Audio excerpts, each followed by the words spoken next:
neighborhood has always been what you described as fucking cliched. White picket fences, fathers happily barbecuing, the works. Not to say that it wasn't nice. It was certainly a lovely neighborhood, and the peace was well worth the humdrum day-to-day it provided. Of course it never lasts, otherwise I wouldn't be here telling you all this. It all started about 3 weeks ago. We started to get break-ins in the neighborhood. Never anything too serious. It was just food from pantries and the occasional box of Goodwill clothing that had been thoughtlessly left outside. Of course, even if only food or clothes were stolen, it was still incredibly unnerving to know that someone was prowling around your home while you might even be inside of it. So, the old rules of the neighborhood watch were dusted off, and everyone was vigilant for the next 2 weeks or so before they stopped caring again. People relax way too easily. I suppose a little background on myself is important here. I'm a university student, living at home with my mother, my father, and my sister. Dad's in banking, mom delivers the mail. Pretty standard.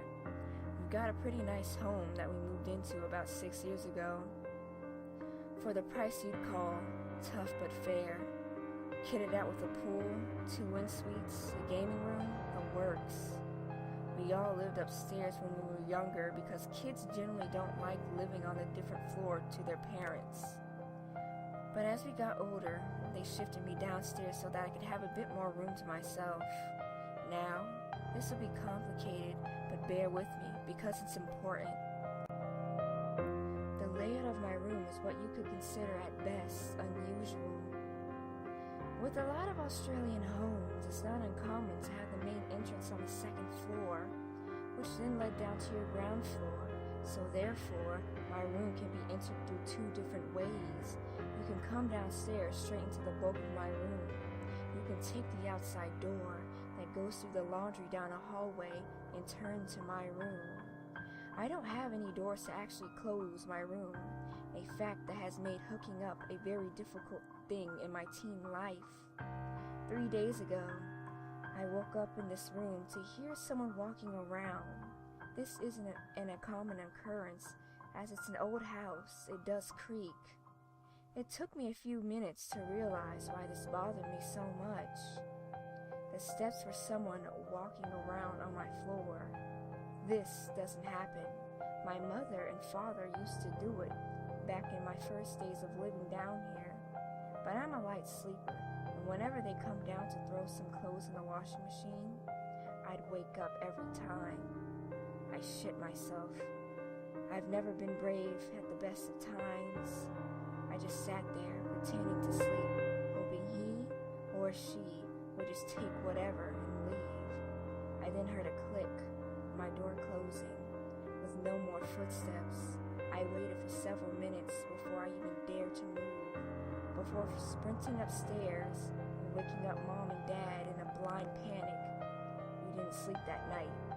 We were too busy searching the house. He didn't take anything.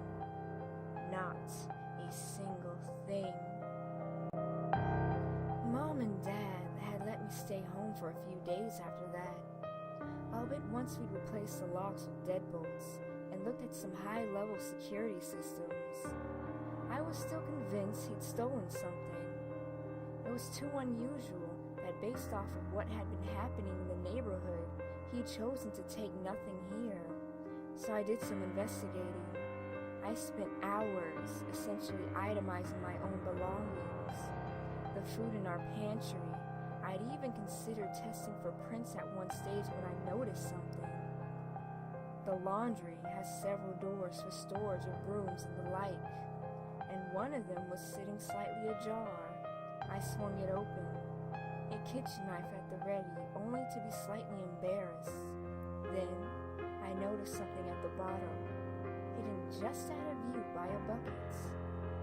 There was a panel in the wall here, just one of your standard ones for accessing the indoor. Of course, I was still on edge, so I thought I had no other choice but to investigate. I opened it up and shined a torch inside, only to see a massive cavity one that extended all the way to the wall of my bedroom. That's not the part that bothers me. You miss these kinds of things when you move into a house.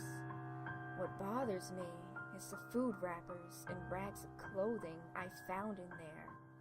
What bothers me is the pictures on the walls of the neighborhood children. What bothers me is the constant thoughts I've had every single day since then. There's only one reason to break into somewhere and not to steal a single thing. You weren't breaking in at all. You were heading out for the night.